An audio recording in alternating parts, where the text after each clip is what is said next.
Kapal selam merupakan salah satu alutsista yang paling sulit untuk dideteksi. Sejak kemunculannya hingga saat ini, kapal selam menjadi sosok paling menakutkan di lautan. Bersembunyi di kedalaman lautan, kapal selam mengintai, menunggu, dan pada saat yang tepat menyerang kapal permukaan tanpa disadari.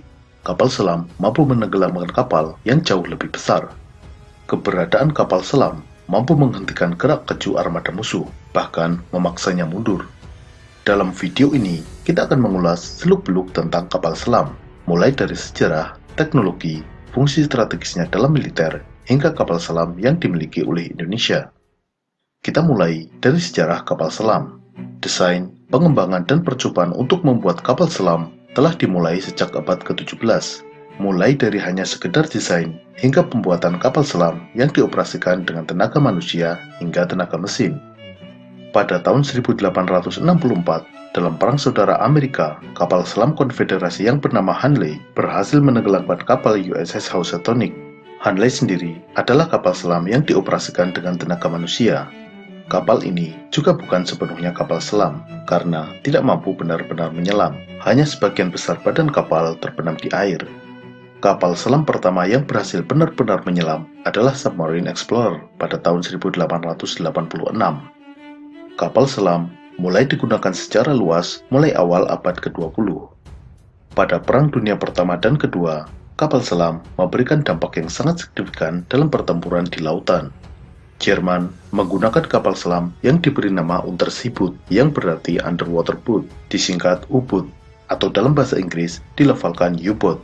Selama Perang Dunia Pertama, U-boat milik Jerman menenggelamkan lebih dari 5.000 kapal sekutu, baik kapal perang maupun kapal dagang.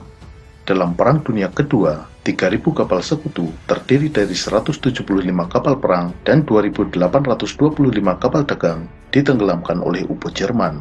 Meskipun di akhir perang, Jerman juga kehilangan 70% armada kapal selamnya. Pada saat Perang Falkland atau Perang Malvinas, kapal selam Inggris HMS Conqueror berhasil menenggelamkan kapal jelajah Argentina yang bernama General Belgrano. Setelah kejadian ini, Argentina menyadari bahwa mereka tidak memiliki kemampuan mendeteksi kapal selam. Hal ini memaksa Argentina menarik mundur seluruh kapal perangnya dari medan pertempuran. Hanya kapal selam Argentina yang tetap berada di lautan. Pada masa Perang Dingin, meskipun Amerika Serikat dan Uni Soviet tidak pernah berperang secara terbuka, namun di kedalaman lautan, kapal-kapal selam kedua pihak saling menyusup, mencari, dan mengejar. Selama periode Perang Dingin, Amerika kehilangan 2 kapal selam nuklir, dan kapal selam Uni Soviet yang hilang atau tenggelam setidaknya 4 kapal. Kapal selam mampu terapung dan menyelam ke kedalaman. Kemampuan ini diperoleh dengan mekanisme tangki balas atau pemberat. Saat terapung, tangki ini berisi udara, sehingga daya apung kapal selam berada dalam daya apung positif. Ketika akan menyelam, udara dalam tangki balas dipindahkan ke tangki kompresor, sehingga tangki balas terisi air laut. Kapal berada dalam daya apung negatif, sehingga mampu menyelam. Jika akan naik kembali, udara dari kompresor dipindahkan lagi ke tangki balas, sehingga air keluar digantikan udara. Kapal pun mengapung kembali. Tetapi realitas sebenarnya tidak sesederhana itu. Faktor tekanan hidrostatik, perbedaan kadar garam di permukaan dan kedalaman laut yang berakibat perbedaan massa jenis, dan faktor-faktor lainnya membuat kapal selam selalu berada dalam kondisi equilibrium yang tidak stabil, bisa mengapung atau tenggelam tanpa diinginkan. Untuk itu, untuk menjaga kestabilan ini, terdapat tangki kontrol kedalaman. Tangki ini bekerja terus-menerus memasukkan dan membuang air untuk menjaga kestabilan kapal selam. Lambung kapal selam terdiri dari 2, yaitu lambung bagian luar dan lambung bagian dalam. Lambung bagian luar merupakan lambung yang tidak kedap air. Fungsinya, salah satunya adalah memberikan bentuk yang hidrodinamis untuk mengurangi drag atau hambatan.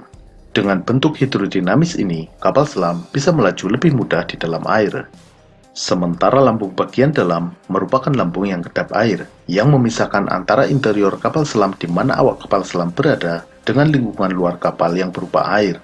Awak kapal selam berada dalam interior dengan udara bertekanan sama dengan atmosfer, sedangkan di luar terdapat air di kedalaman laut dengan tekanan sangat tinggi. Perbedaan tekanan yang besar ini menuntut struktur lambung kapal selam yang sangat kuat. Jika ada kesalahan, baik dari perancangan, material, atau proses pembuatan, maka kapal selam bisa berpotensi remuk terkena tekanan air yang sangat besar. Untuk itu, kapal selam menggunakan material khusus. Kapal selam Indonesia yang dibeli dari Korea Selatan menggunakan material baja HY100. Baja ini memiliki kekuatan 3 kali lipat dibandingkan baja untuk kapal konvensional. Untuk memaksimalkan kekuatan agar tekanan merata, lambung bagian dalam kapal selam harus memiliki penampang berbentuk lingkaran sempurna. Pembuatan kapal selam kelas Changpuku dengan diameter 6,3 meter, penampangnya berbentuk lingkaran dengan toleransi error maksimal 0,2 mm. Hal ini membutuhkan teknologi manufaktur yang sangat presisi. Untuk itu, pembelian kapal selam oleh Indonesia salah satunya adalah dalam rangka memperoleh transfer teknologi pembuatan kapal selam. Saat ini, ada dua tipe utama kapal selam yang digunakan oleh militer, yaitu kapal selam diesel elektrik dan kapal selam nuklir. Kapal selam nuklir menggunakan reaktor nuklir sebagai sumber tenaga penggerak. Reaktor nuklir ini memanaskan air dan merubahnya menjadi uap bertekanan tinggi. Tekanan uap ini menggerakkan turbin uap. Putaran turbin uap bisa digunakan secara langsung untuk memutar baling-baling kapal, juga digunakan untuk memutar generator sehingga menghasilkan listrik. Bahan bakar reaktor nuklir dapat digunakan secara terus-menerus 20-30 tahun. Oksigen dan air bersih dapat dihasilkan dari pemrosesan air laut. Oksigen dihasilkan dengan proses elektrolisis yang memisahkan oksigen dan hidrogen dari molekul air. Sedangkan air tawar diperoleh melalui pemrosesan air laut dengan reverse osmosis. Satu-satunya yang membatasi durasi menyelam kapal selam nuklir adalah suplai bahan makanan. Kapal selam nuklir mampu beroperasi terus-menerus di dalam lautan selama 6 bulan. Kapal selam diesel elektrik menggunakan mesin diesel saat di permukaan dan baterai saat menyelam. Karena menggunakan baterai, kapal selam diesel elektrik secara berkala harus naik ke permukaan untuk menyalakan mesin diesel dalam rangka mengisi baterai. Memang, kapal selam ini tidak perlu benar-benar muncul ke permukaan, namun bisa tetap menyelam beberapa meter di bawah permukaan dan menggunakan snorkel untuk suplai udara. Meskipun dengan keterbatasan durasi menyelam, kapal selam diesel elektrik memiliki keunggulan dalam hal stealth. Ketika menyelam dan beroperasi dengan tenaga baterai, kapal selam ini sangat senyap. Ini berbeda dengan kapal selam nuklir, di mana saat menyelam, pompa pendingin reaktor dan mesin turbin uap menghasilkan suara yang sangat berisik. Sehingga kapal selam diesel elektrik jauh lebih sulit dideteksi daripada kapal selam nuklir. Di kedalaman samudera, tidak memungkinkan untuk melihat secara visual. Untuk itu, kapal selam dilengkapi dengan berbagai sensor sebagai inderanya. Sensor utama kapal selam berupa sonar, Sound Navigation Ranging. Perangkat ini menggunakan gelombang suara untuk mendeteksi objek baik di permukaan maupun di kedalaman. Penggunaan sonar ini dikarenakan di dalam air, radar tidak dapat digunakan secara efektif. Gelombang radar diserap oleh air, sehingga jangkauan deteksinya di dalam air sangat terbatas. Sedangkan gelombang suara mampu merambat sangat baik di dalam air. Kecepatan rambat gelombang suara di dalam air 4 kali lipat lebih cepat dibandingkan di udara. Ada dua jenis sonar, yaitu sonar aktif dan sonar pasif. Sonar aktif memancarkan gelombang suara. Gelombang suara ini dipantulkan oleh objek lain. Pantulan gelombang suara ini kemudian ditangkap kembali oleh sensor pada kapal selam. Jeda waktu antara gelombang suara dipancarkan dan diterima digunakan untuk menghitung jarak objek tersebut. Frekuensi suara yang dipancarkan oleh sonar aktif umumnya adalah frekuensi suara yang dapat didengar manusia, dan suara ini sangat keras. Para penyelam yang kebetulan bertemu dengan kapal selam merasakan suara sonar ini menyakitkan telinga mereka. Sedangkan sonar pasif tidak memancarkan apapun. Sonar pasif ini mendengarkan suara yang dihasilkan oleh objek-objek di lautan. Sumber suara ini misalnya berasal dari getaran mesin kapal, riak air dari gerakan kapal, hingga suara kru kapal maupun kapal selam. Kapal selam modern dilengkapi dengan beberapa sonar sekaligus untuk mendeteksi objek yang berbeda. Sonar utama merupakan sonar panoramik. Sonar ini mendeteksi objek-objek di luar kapal selam.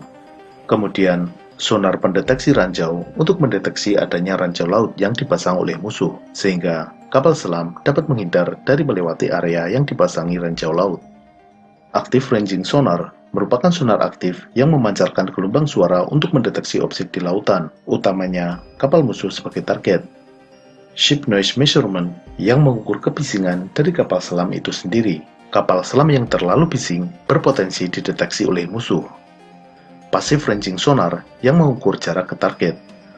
Flank Array Sonar untuk mendeteksi target dengan frekuensi rendah pada jarak menengah. Intercept Passive Sonar mendeteksi gelombang sonar yang dipancarkan oleh musuh dan mendeteksi posisi sumber sonar tersebut. Taut Array Sonar yang mendeteksi target jarak jauh. Persenjataan utama kapal selam adalah torpedo. Torpedo ini digunakan untuk menyerang baik kapal permukaan maupun kapal selam musuh. Torpedo diluncurkan dari kapal selam dan bergerak mencari sasaran. Ada jenis torpedo yang dikendalikan dari kapal selam maupun torpedo dengan sistem fire and forget yang dilengkapi dengan perangkat sonar. Ada pula gabungan keduanya.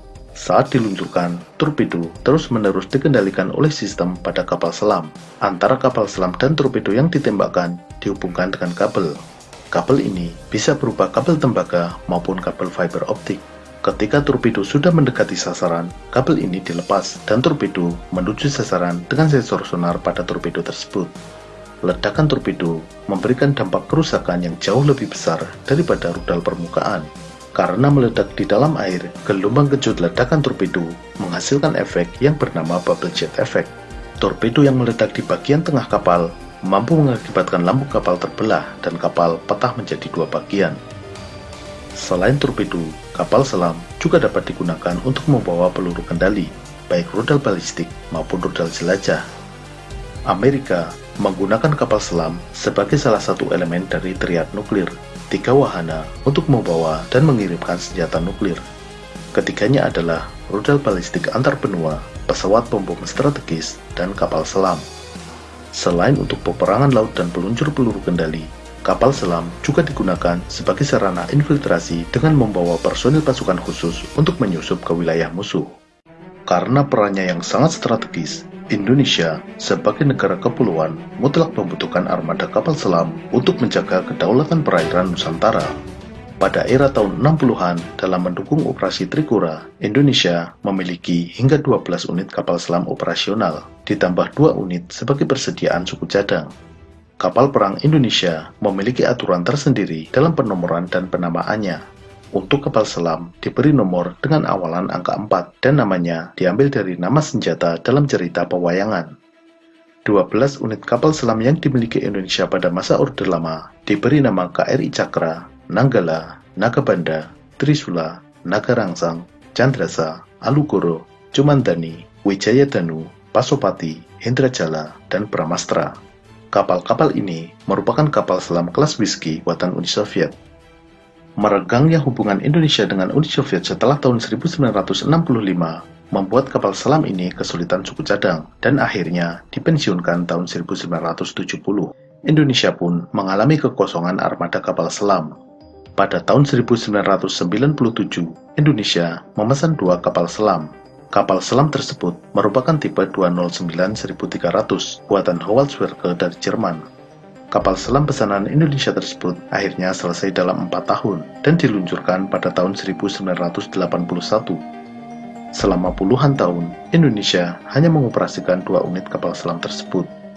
Baru pada tahun 2011, Indonesia melakukan penambahan inventaris kapal selamnya dengan menandatangani kontrak pembelian kapal selam sebanyak 3 unit dari Korea Selatan.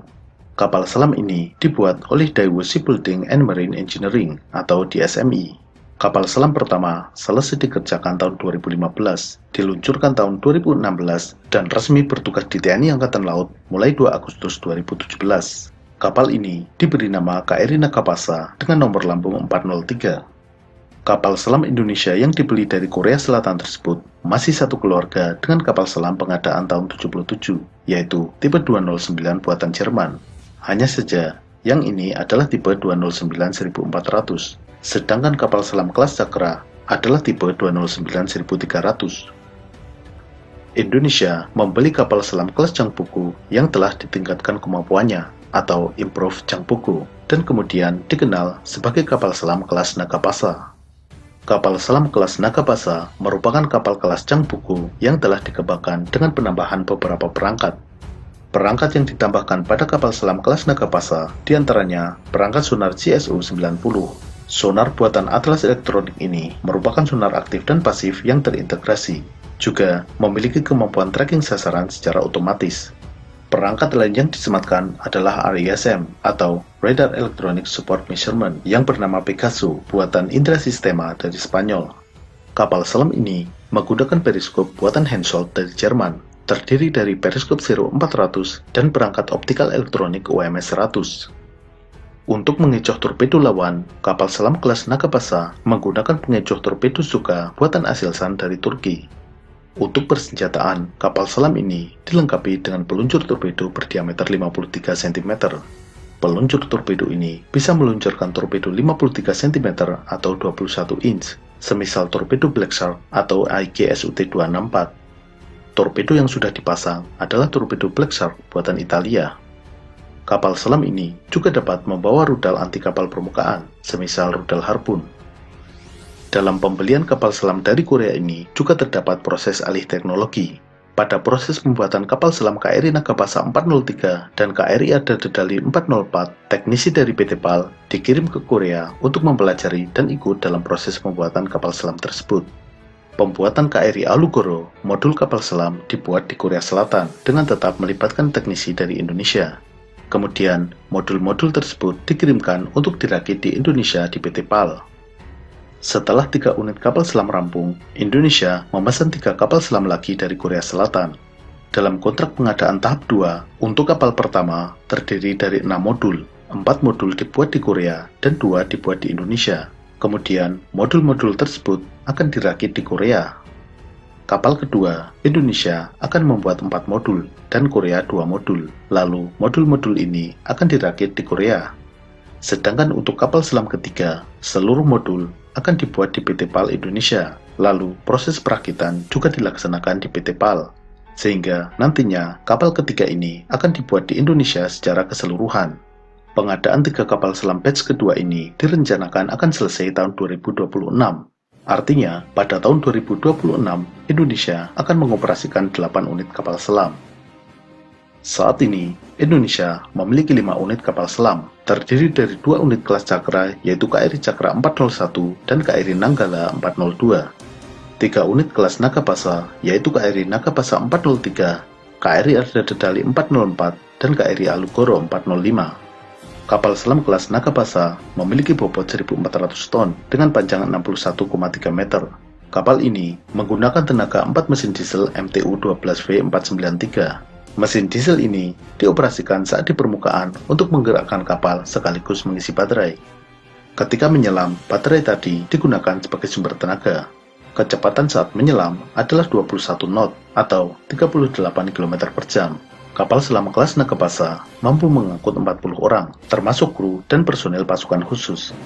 Dengan bahan bakar dan suplai makanan, mampu beroperasi selama 50 hari, dengan daya jelajah 18.000 hingga 19.000 km. Dengan kekuatan ini, armada kapal selam Indonesia menjadi salah satu yang terkuat di Asia Tenggara, bersaing dengan Singapura. Thailand memesan 4 unit kapal selam dari Tiongkok, namun saat ini masih dalam proses pembuatan. Malaysia memiliki 2 kapal selam buatan Perancis, yaitu KD Tun Abdul Rahman dan KD Tun Abdul Razak. Vietnam memiliki 6 kapal selam kelas Kilo buatan Rusia. Singapura saat ini mengoperasikan 5 kapal selam, terdiri dari 4 kapal selam buatan Swedia dan 1 kapal selam buatan Jerman, yaitu RSS Invincible. Tambahan 3 kapal selam yang sejenis dengan Invincible saat ini masih dalam proses pembuatan. Sementara itu, Filipina, Brunei Darussalam, Myanmar, dan Kamboja tidak memiliki kapal selam. Di selatan Indonesia, Australia saat ini memiliki 6 kapal selam buatan Swedia. Australia memang berencana menambah 12 unit kapal selam, namun dijadwalkan baru terrealisasi tahun 2030. Pada episode berikutnya, kita akan membahas jenis-jenis bahan peledak yang digunakan oleh militer. Sampai jumpa.